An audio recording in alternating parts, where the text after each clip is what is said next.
தனிப்பட்ட கேம் வந்து அங்கே நீங்கள் லூஸ் பண்ணுறீங்கன்றதையும் நீங்கள் யோசிக்கணும். இப்போ நீங்கள் பிரஜன் வந்து திவ்யா சாண்ட்ரா சொன்ன இடத்துல அது மாறப்போறதில்லைங்கிறத மீறி நீங்கள் அந்த கேம்குள்ளே மற்றவங்களை என்னவா அப்சர்வ் பண்ணியிருக்கீங்க அப்படின்னு சொல்கிற இடத்துல நீங்கள் கனியை சொல்லியிருக்கலாம்.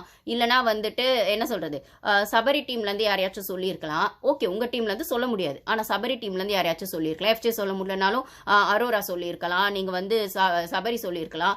அப்போ நீங்கள் அதை பண்ணலை அப்படிங்கிறது ஒன்று இருக்குல்ல.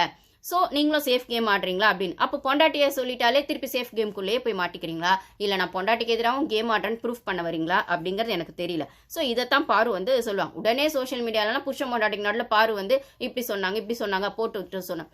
அந்த கேம் பெர்ஸ்பெக்டிவ்லேருந்து ஒன்று பார்க்கறது இருக்குல்ல. இப்போ பொண்டாட்டி பக்கம் நான் கேம் ஆடல, பொண்டாட்டிக்கு எதிராக நான் கேம் ஆடுறேன்னு அவர் சொல்ல வந்தாரா, இல்லைனா வந்து இவங்க 2 பேரும் இப்படி பண்ணதுக்கு நடுவில் பாரு ஒரு விஷயம் சொல்லும்போது அந்த கேமை வந்து அது எப்படி திருப்பி விடுறன்னு ஒரு கேம் சேஞ்சராக ஒரு விஷயம் இருக்குல்ல.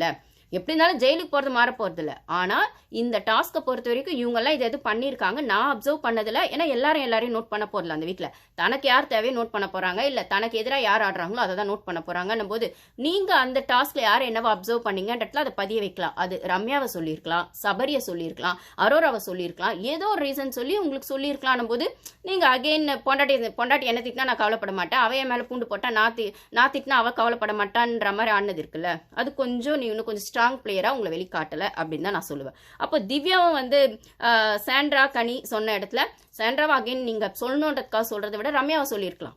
ஏன் ரம்யாவை சொல்லலை? திவ்யா ஏற்கனவே 4 ஓட்டு அங்கே வந்துருச்சுன்னும் போது நீங்கள் ரம்யா கிட்ட எதுவுமே தப்பாக பார்க்கலையா? ரம்யா கிட்ட எதுவும் ஏன் நீங்கள் வினோத்தை கூட சொல்லியிருக்கலாம். ஏன்னா வினோத் அந்த டீமில் இல்லை, ஏன் வின்னிங் டீமில் இல்லை. அப்போ ஏன் வந்து திவ்யா வந்து ஏன் வினோத்தை சொல்லலை? வினோத் கூட நிறைய கிளாஷ் போகுது. ஏன் அந்த கனியை தள்ளி விட்ட விஷயத்தில் கூட அவங்களுக்கு ஒரு விஷயம் இருக்குது அப்படின்னு சொல்கிற இடத்துல நீங்கள் ஏன் சொல்லலை? அவர் வந்து அந்த டாஸ்க் விஷயமே சொல்ல இந்த வாரம் ஃபுல்லானு சொல்லிட்டாரு. அப்போ நீங்கள் அதை நாமினேஷனில் போடுவீங்க, அது வேற.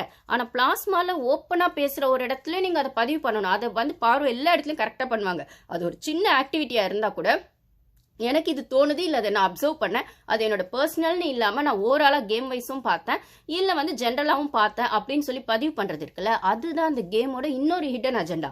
அது நீங்கள் கேமரா கிட்ட பதிவு பண்ணுறதாகவும் இருக்கும், மக்கள் கிட்ட. அது 1 hourல வருது வரல, அது மக்கள்கிட்டையும் போய் ரீச் ஆகும். இல்லை நீங்கள் அந்த கேமை எப்படி அப்சர்வ் பண்ணுறீங்கன்னு ஜனங்களுக்கு தெரியாத விஷயத்தை நீங்கள் கொண்டு வந்து உள்ளே வைக்கிறதும் ஒரு விஷயமா இருக்கும்னா அதில் எனக்கு தெரிஞ்சு திவ்யாவும் சரியாக சொல்லலை அப்படின்னு தான் சொல்லுவேன். ஸோ ஓரளவு இவங்க ஜெயிலுக்கு போகிறாங்க.